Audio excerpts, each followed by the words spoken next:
Freshly Pressed. We're looking at the news stories making the headlines across the country.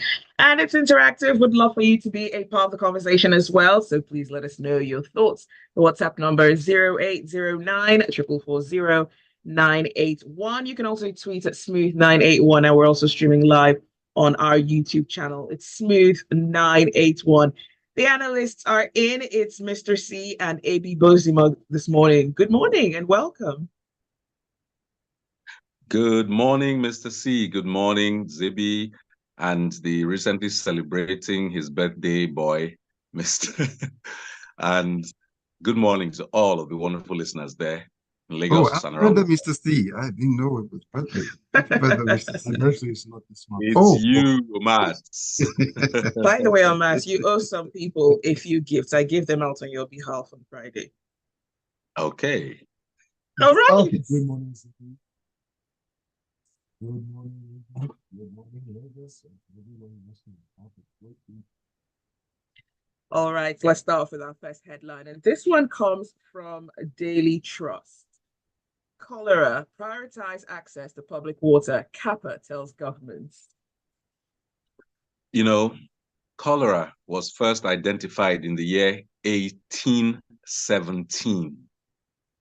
And to think that in the year 2024, a group called the Corporate Accountability and Public Participation Africa Project has raised the alarm over the latest cholera outbreak in Nigeria, noticing that the health crisis is a direct consequence of government's failure to invest in the provision of safe public water supply.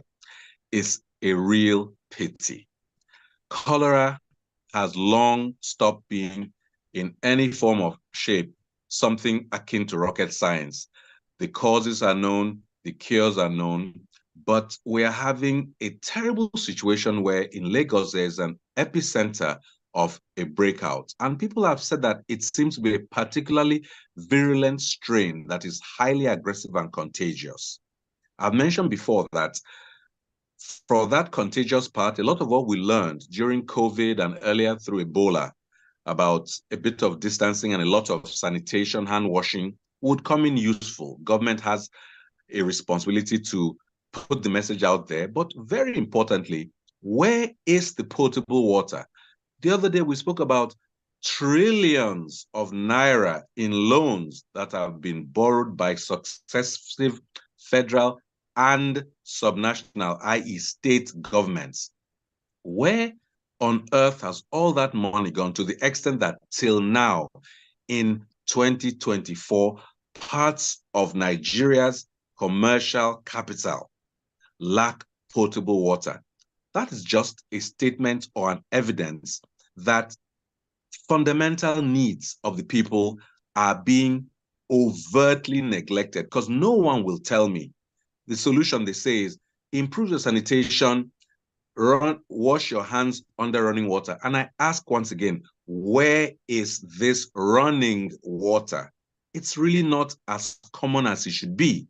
Public water supply has to become part of the fabric of our urban planning, deliverable. If it's not there, we have failed. And not just in Lagos, maybe the news is coming out of Lagos, but across the country, public potable water is not as widely available as it must be. So this is pointing to government failure at the state and local government level, because I do not expect a president or the presidency indeed to be directly involved with give me water at my local government or street level. It doesn't make sense. What are all those billions that are sent to the local government level and the state level being used for all the time? Clearly, nothing that directly impacts the people positively. Sad. Well, the cholera case is still unfolding as they take the records and still picking up, and just hope that we appeal to people out there to do the basic they can, wash their hands, maintain good hygiene, and for those who sell products people consume, they need to take extra care, because from what we hear now from the authorities, it seems there's been a mention of a particular brand of smoothie that was had, and it went on. So, but let's leave that for the authorities to decide. But Mr. C, help us unpack this next paper, Punch newspaper. Federal government spent 14.77 billion naira on presidential jets in 11 months. That's a State House report being quoted here. How are we doing with this one? And instead of paying this for 11 months stretch, would it be better to, instead of repairs, buy a new jet then? Okay, thank you, Omas. No, this is a very interesting story because we've been inundated with reports that there are problems with some of the jets in the presidential air fleet. Now, if you recall, the president traveled to Saudi Arabia and we were told that there was a problem with the main jets, there was a problem with the backup jet. We were also told that the vice president had to cancel a scheduled trip to the United States because of a bad jet. Now, there are many questions. We have a presidential air fleet. Under Buhari, there were about 10 aircraft. Now I understand there are about 6 aircraft. It's unclear under what circumstances 4 aircraft seemingly disappeared or seemingly sold, but that's a story for another day. Now, they've complained about 2 or 3 jets in the presidential air fleet, meaning that there's 3 more jets in the presidential fleet. Why is nobody talking about those jets? Now, the oldest of the jets being complained of was made in 2005, meaning that jet is only 19 years old. Speak to any aviation professional or expert you know, from a regulator even to a pilot.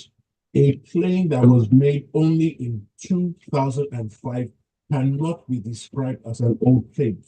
To put some context to this, the jet which typically carries the President of the United States and carries the call sign Air Force One is a VC-25 modified Boeing jet.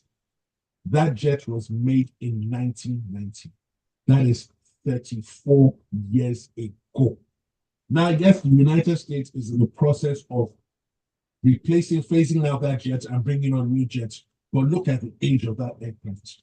Now, under President Buhari, we spent the sum of 62.47 billion naira over 8 years maintaining the presidential fleet. In the last 1 year, we spent about 14 billion naira maintaining the same presidential air fleet. Then we have a committee of the House of Representatives coming out to tell us that in their considered opinion, the planes are unsalvageable and unserviceable. Excuse me, how do you spend 76.47 billion naira and then decide the planes are unserviceable? Who carried out the maintenance? Was the maintenance properly done? If it wasn't done, who's being held to account? Now, we're told that it is imperative they get new jets. Fantastic. Now, the process of getting a plane is not like walking into a car mart, identifying the car you like, and driving out with it. You have to place an order. A firm commitment fee is paid. When the plane is now produced, you then pay the balance. Now, the way the government officials have been going on, standing on in various press interviews, as if it's a matter of life or death, would suggest that maybe these planes have already been paid for and we're awaiting delivery. Now, if that is the case, my question to them is this: under what appropriation act was the payment captured? Now, if you then want to pay, let's consider the other end of the narrative or the other end of the scenario that you then want to pay. Under what appropriation act is your proposed payment supposed to be? Now, again, because of the way they've sounded, it's not like they're going to wait 2-3 years. It sounds more like the planes will soon land. Case in point, the presidential yacht. The first time we ever heard of it was when they asked for money to be paid. Meanwhile, we were told the yacht had already been delivered into Nigeria. Again, it's hard to trust this government when it's so reticent with information. It doesn't share out the necessary details. But more importantly, the cost is scary. We were told we're looking at a payment of at least 621 million US dollars. At a time like this in our collective history, is this a necessary payment? Given the fact there are 3 other jets that can be used. And again, the jet is only to convey you from point A to B. So why are we expending such huge sums? We haven't resolved the minimum wage conundrum. We haven't resolved the cost of living conundrum. Now, when you then tell Nigerians, continue to tighten your belt, continue to make the necessary sacrifices, and then you're buying 2 planes for $621 million, it leaves a lot to think about. All right, thanks for that, Mr. C. Let's look at some of the messages we have coming through. And this one is from Emeka. Emeka says, if the presidency wants to buy jets, no problem, but let the minimum wage be 500,000 naira only. Deji says, we can't talk about cholera pandemic in Lagos State. Start talking about the dilapidated and collapsed structure of water systems in Lagos State. The Office of Water Corporations in the state has become a shadow of itself compared to what I witnessed in the 70s. 98% of Lagos homes can't boast of pipe-borne water direct from the Water Corporation. Over the years, underground water pipes have been abandoned as a result of no flow of water from the state water corporations. Some are destroyed due to road construction and laying of communication cables. And year in, year out, money is budgeted for cleaner water in the state. You wonder where the money goes. And another message says, we're told this, we're told that. Who are we going to believe concerning the condition of the presidential jets? No one wants the presidents to be unsafe in the air, but we have government officials that lie recklessly and unguardedly. We're talking about a huge sum of taxpayers' money being wasted under the guise of a new presidential jet. It's sad, honestly. Let us know your thoughts, 0809 444 981. The next headline comes from The Nation. The presidency is calling on Nigerians to embrace subsistence farming to address the challenge of rising food costs. You know, I was old enough to remember when then President Obasanjo introduced Operation Feed the Nation. And am I audible? Hello? Yes, please am I start audible? again, AB. Okay. Yes, you are now. All right. I was old enough to know when President Obasanjo then introduced Operation Feed the Nation. And as a child, I proudly planted a little bit of beans and a little bit of corn in the backyard of my parents' house. It was a thing of joy to see those things grow. I don't know whether I really fed my family, but it was something that we all did as part of the community. Now, we're hearing that the same Bayo Onanuga who just raised the temperature unnecessarily, saying, do we want the president to die? Absolutely not. Nobody would want a president to die. But the same manner of speech that he used said, hey, everybody, go and farm. This is akin to the late Queen of France, when people were screaming about poverty, who said, let them eat cake. Who are these farmers? Does this include the 93 whose throats were slit by bandits in the Northeast some years ago? Does it include the hundreds who have individually been murdered by trespassing armed people and their families who have lost their breadwinners? Does this include people who who have no water, therefore no health? It is nice to say go and farm. It's not a bad thing where you can.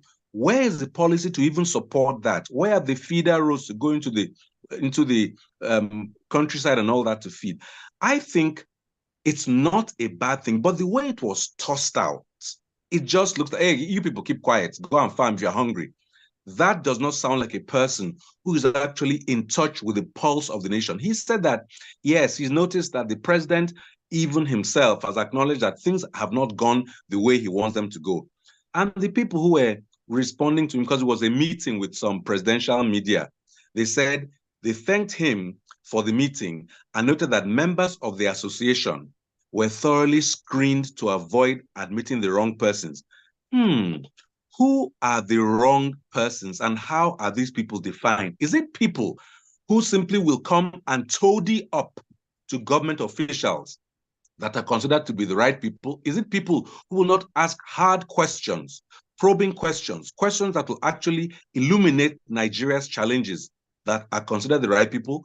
I think it's already a self-fulfilling prophecy that if people who claim, I think they're called Association of Corporate Online Editors in Abuja, if it's only people who are the right stuff, according to them, who are allowed to this meeting, they have already determined, in my view, that they're a failed organization.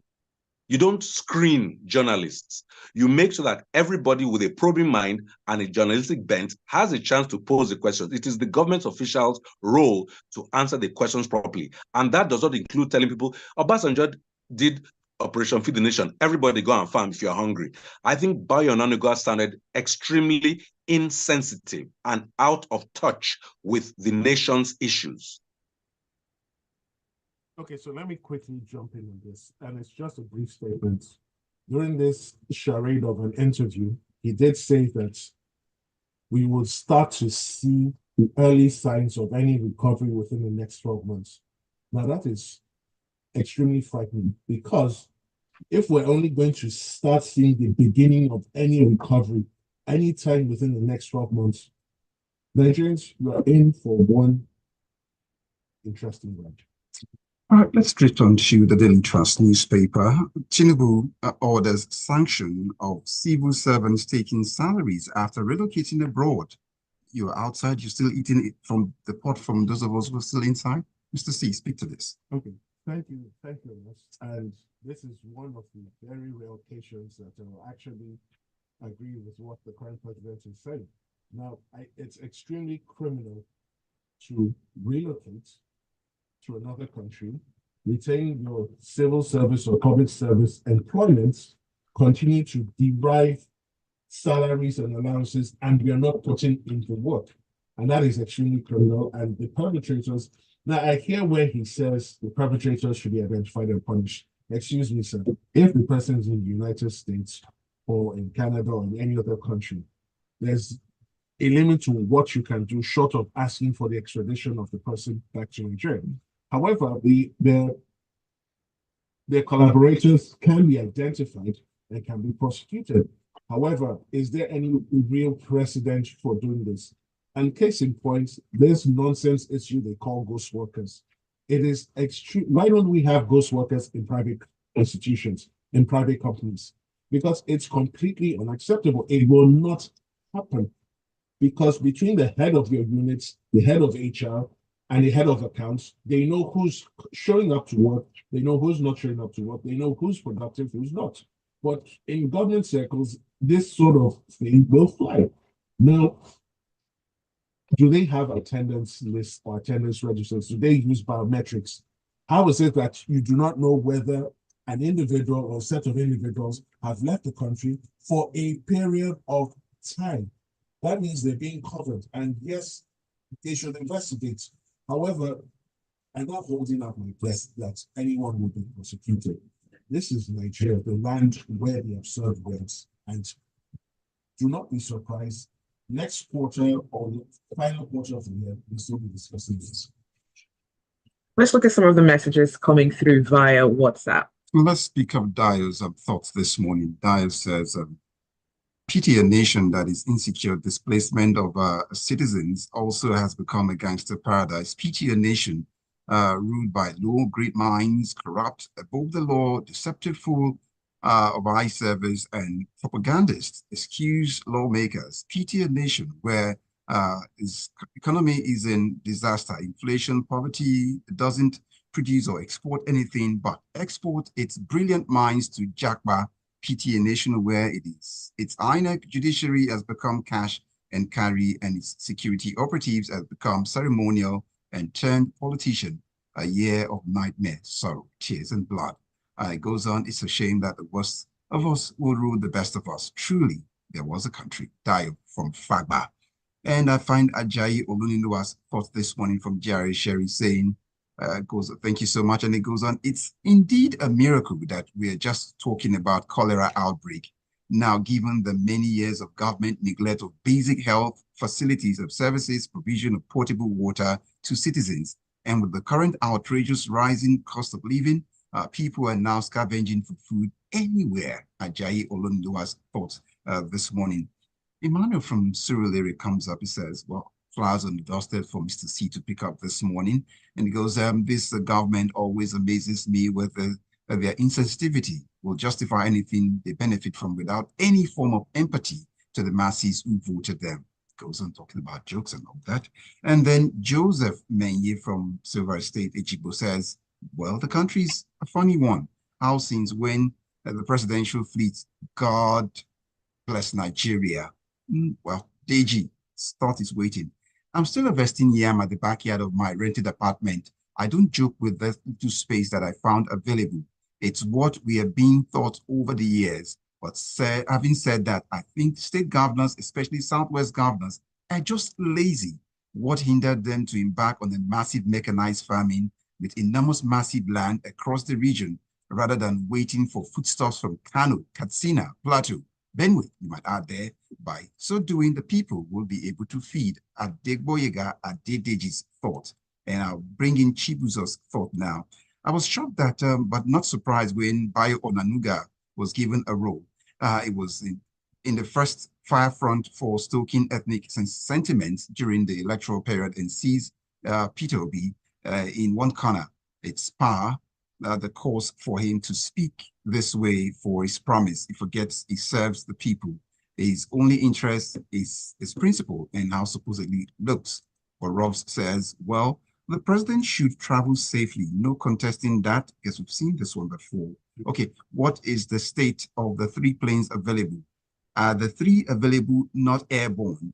Are they completely grounded? How do you spend that kind of money that was spent for maintenance and you tell me the planes are useless? For those who are still collecting salaries after relocation, it is outright fraud, period. And it says, should be arrested by the Interpol and repatriated to face trial. All right, let's go on to the next headline. This one comes from Daily Trust. FG SPP moved to rank states on climate governance performance. AB? Yes, the Federal Ministry of Environment and the Society for Planet and Prosperity have announced a project to rate and rank Nigeria's 36 states on climate governance performance in July 2024. So this is, in a few days, they'll start the project. Now, this is basically another we shall kind of stories. You know, we intend to, we plan to, we hope to, we pray to, and it's not actually reporting anything that has been done. But a project does have a pre-planning stage, so presumably they've embarked on all the pre-planning and they're about to start executing. The only thing is that they want to do a single rating across all the 36 states, presumably, and the federal capital, to see whether there is a presence or absence of a climate policy at all, an action plan following that, whether there's even a government administrative structure, then to what extent the climate change project implementation has gone, and how much is there some incorporation of climate finance in the state budgets, and whether all of this is visible online. So it's an upcoming project, and I guess we'll have to follow this and wait to see where some states rank. Climate change is very real, especially in fact, across the country. Sometimes it shocks me when they talk about people drowning in floods in Kaduna, in Niger State. It doesn't surprise me so much in places like Bayelsa and Delta, but altogether, climate change is manifesting around us, and it must be managed better in the best interest of the people. So I agree with AB completely. But my question is this, right? When you have a majority of Nigerian states today struggling to basically exist and survive, how are they going to pay the needed attention to climate governance? So I'm concerned that even though this is a noble venture, the timing is wrong. But again, I may be mistaken, and I'll be glad to be mistaken. All right, Mr. C, let's take you a bit into prison and see if you can help us. Something help us. Oh, wow. Wrong. Oh, wow. Okay, so our email is. Wow. Wow. Mr. C, okay, sorry. I mean, help us wow. decongest the prisons. That's what I'm looking at. But look at the headlines now. Just go with the headlines. Punch newspaper. Federal government plans relocation of Agodi, Ikoyi, Enugu, and 26 other prisons. Help us speak to this. Thank you. Okay. You're not going to prison. Amen.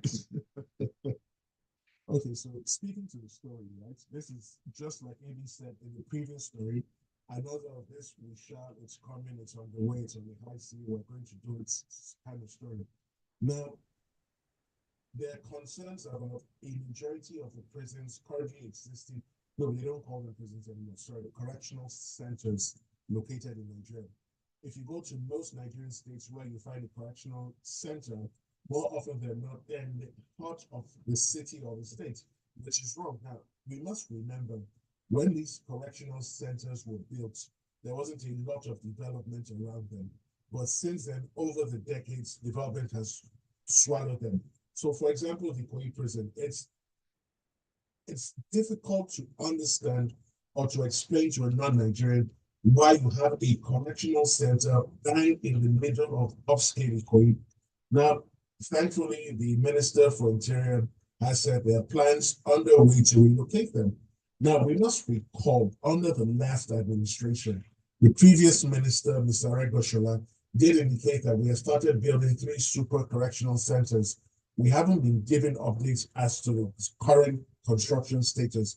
Have they been completed? Are they ready for commissioning? What is left to be done?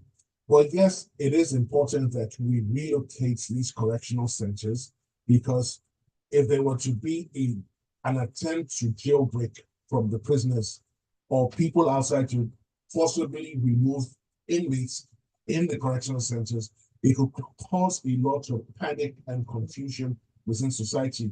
Now, remember that for the Suleja Correctional Center last year, or was it this year? No, this year there was a massive rain, and shamefully, the walls collapsed and people left.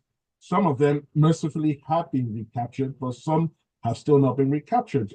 So it is important. Now, sadly, again, because this is one of these, we're going to do it, it's on the way stories. There are no timelines, there are no milestones, nothing to measure performance against. And then he does admit, rather interestingly, that even if we're only able to do one, we are tried. So you have a 3-year window. How is it possible that you don't have a plan to relocate at least 30% or 50% of the identified correctional centers to be relocated? It speaks to poor planning, it speaks to the absence of any deliberate or intentional will to get the work done. But here we are. Time will tell whether any of this will be done. Mr. C, let's just go and touch oil matters now from the correctional centers quickly with you, and because this is something that Nigerians are looking forward to. Speak to Dangote Refinery accuses international oil companies of plotting to cripple its operations. Okay, so over the weekend, there was a training seminar organized for journalists by the Dangote Industries Limited, and at the seminar, the vice president complained and accused IOCs of seeking to sabotage the business of Dangote.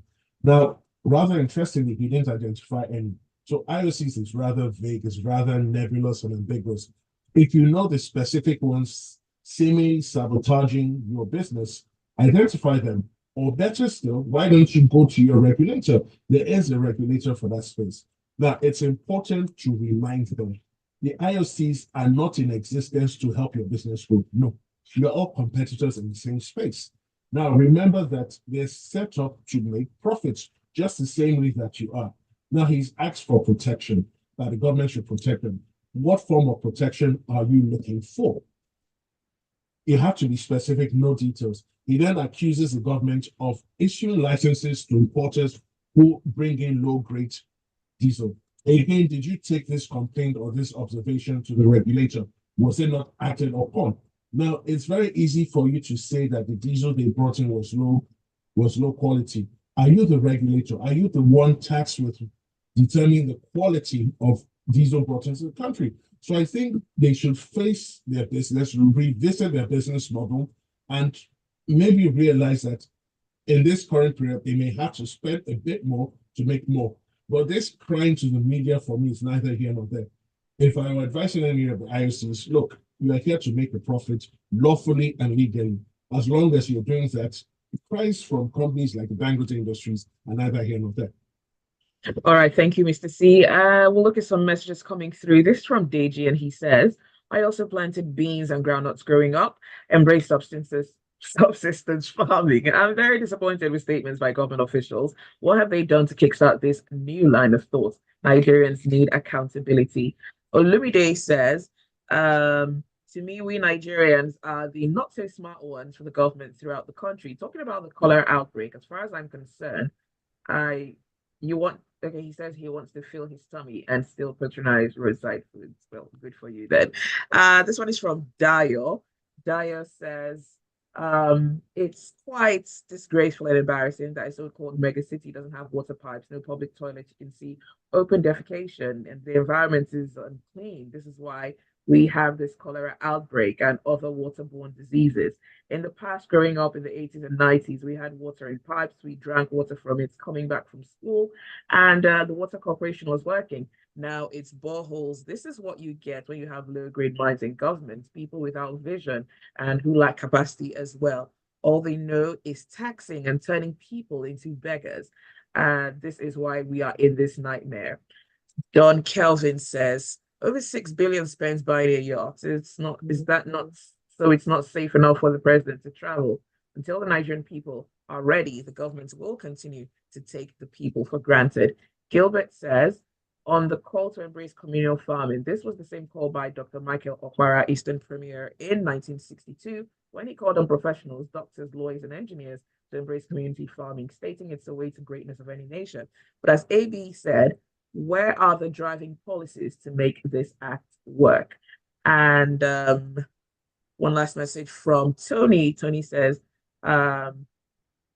Perhaps has forgotten so easily how we frustrated some other competitors out of a certain buildings material business. And Chika's thought here, Chika says, the cholera outbreak in Lagos is another testament that we are not serious a nation. Isn't it laughable that a state like Lagos that always prides itself as a mega city and third largest economy in Africa is battling cholera in 2024? Like a saying in local parlance, no one despises his or her own modest meal. It is always the sweetest. And so that's how we wrap the conversation up and Freshly Pressed this morning. I want to say thank you to AB Bozimo for your time this morning. Agree, disagree, where? Hit me up at AB Bozimo on all platforms. Twitter is messing up, but I retrieved that account. Every other thing is still working. Have a wonderful week ahead, you guys. And thank you to Mr. C. Thank you for having me. And we thank you, Baba Femi or Nagbeson. We see your messages on YouTube also. Thank you all so much.